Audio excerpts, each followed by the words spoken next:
Mimi kipekee namshukuru Mungu kwa ajili ya siku ya leo.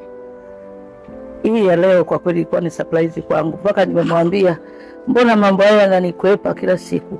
Mwaka jana ilinikwepa sikuweza kuhudhuria, lakini mwaka huu imekuwa neema. Nampigia simu ananiambia lazima uje hata kama umechoka.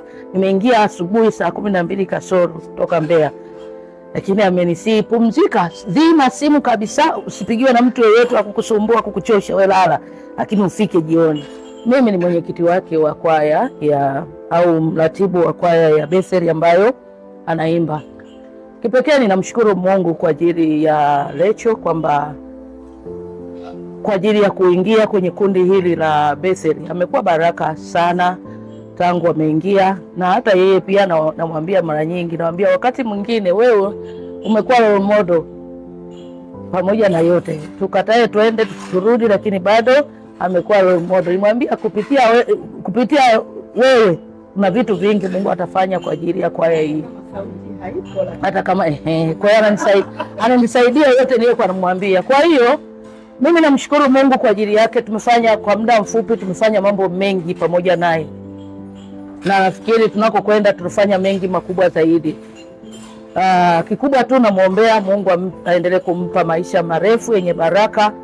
Amekuwa ni mtu mwenye utani ambao unahuisha hata kama umetoka na stress zako. Rafiki yangu pale anajua hata ukitoka na stress zako, lakini ukifika pale kwenye kwaya akisha anza kuchokoza tu kwa ajili ya kuongea mambo fulani, utacheka tu hata kama ulikuwa hutaki kucheka, kwa sababu ni monitor. Alafu pia msaidizi wa mtunza hazina, yani kuhakikisha vyote vinarekodiwa vizuri. Asante sana kwa kutusaidia. Kwa hiyo kuna vitu vingi ambavyo unajua vidole viko 5, lakini kila kidole kina kazi yake. Kwa hiyo acha tusimnyime shukrani na tusimnyime pongezi, anastahili. Mungu aendelee kukutunza, Mungu aendelee kukuongeza zaidi na zaidi. Na bado amekuwa chachu kubwa sana ya kutafuta kondoo.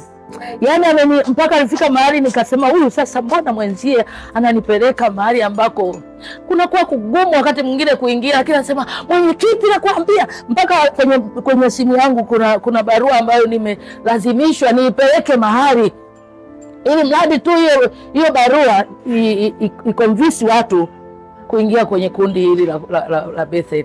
Kwa hiyo wakati mwingine unaweza kuona mbona kama kazi inakuwa ngumu, lakini kumbe kuna kitu kinachemka ndani. Akasema mimi nataka hii kwaya iwe na angalau tufike watu 50. Hiyo ndio kiu yake. Lakini ni mgeni anaingia juzi kati tu hapo, lakini ana speed ya kutaka kwaya iwe na na watu 50. Si kitu kidogo. Acha tuseme Mungu akubariki sana. Mungu akutunze na akupe maisha marefu. Bado hili kundi ni la kwako, la kwetu. Tulitafutie kondoo wazidi kuongezeka maradufu. Mimi najivunia. Amen. Najivunia wewe, nakupenda sana. Amen.